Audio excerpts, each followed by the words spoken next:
वचन, प्यारा वचन, यीशु मसीह का प्यारा वचन, पाँव को दीप को राह को रोशन, ये है मसीह का प्यारा वचन, ये है वचन, प्यारा वचन, यीशु मसीह का प्यारा। परमेश्वर के धन्य नाम की महिमा हो।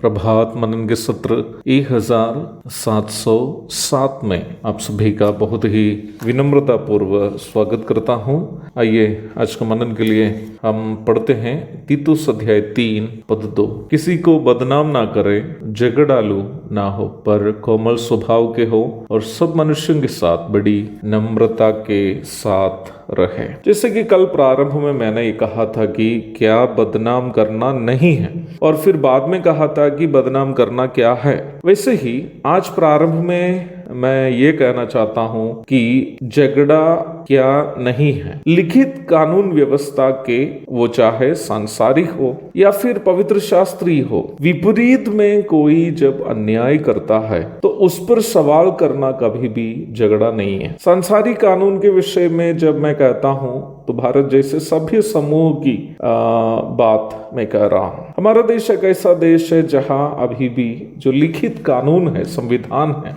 वो सभ्य है। यद्यपि उसे लागू करने वाले लोग उसे कभी कभी असभ्य क्यों नहीं बनाता हो। कटिहार में सन 2010 में कलीसिया भवन के निर्माण के उपलक्ष्य में खरीदी गई एक 8 डेसिमिल जमीन पर जब कुछ मसीही विरोधी ताकतों ने अवैध तरीके से कब्जा करना चाहा तो स्थानीय सीईओ अथवा सर्कल ऑफिसर भी विरोधियों के पक्ष पकड़कर हमारी जमीन को दोबारा नापने का आदेश पारित किया। उनका कहना था कि जमीन नापने के बाद अगर कुछ बचा हो तो आपको दे देंगे, जबकि हमारी जमीन उसके पूर्व के सीईओ के द्वारा नापी करके भूमि स्वामित्व प्रमाण पत्र भी हमें दे चुका था। जब नया सीईओ का चाल मैंने समझा, मैं उनके आवास पर गया अगला दिन और बड़ी विनम्रता से मैंने उनको बताया, सर मैं आपके खिलाफ बैंगलोर में नहीं तो केरल में केस करने जा रहा हूं। आप एक सरकारी ऑफिसर है, आप इसकी गंभीरता अवश्य समझते होंगे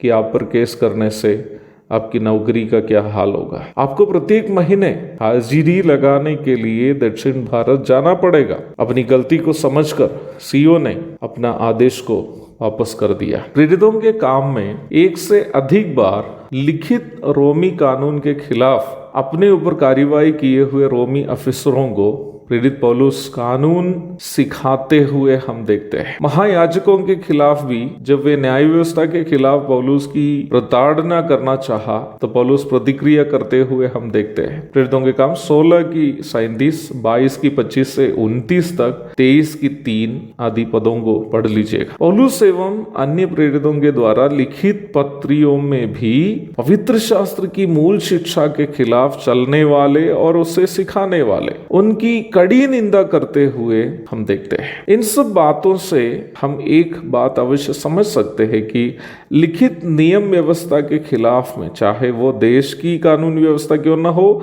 या फिर पवित्र शास्त्रीय व्यवस्था, चलने वाले या सिखाने वालों की आलोचना करनी या उनसे सवाल करना कभी भी झगड़ा नहीं है। हमारे प्रभु यीशु मसीह भी अपने जीवन काल में यहूदी धर्म गुरुओं एवं धर्म के नेतृत्व करने वालों के उन व्यवहारों जो न्याय व्यवस्था में लिखित नियमों के खिलाफ थे, कड़ी निंदा करते हुए हम देखते हैं। कहने का तात्पर्य यह भी है कि पौलुस एवं अन्य प्रेरित लोग इस विषय पर जैसा व्यवहार किए थे वह वे लोग यीशु मसीह से ही सीखे थे वो व्यवहार। ये बड़ी दुखजनक बात है कि पवित्र शास्त्रीय शिक्षाओं के खिलाफ चलने वालों और सिखाने वालों की आलोचना करने वालों को झगड़ालू के रूप में घोषित करके उनका बदनाम किए जाते हैं और उनके द्वारा बताई जाने वाली बातों का महत्व कम करके देखे जाते हैं। इससे कभी भी कलीसिया उन्नति नहीं पाएगी। अगर ऐसी बात है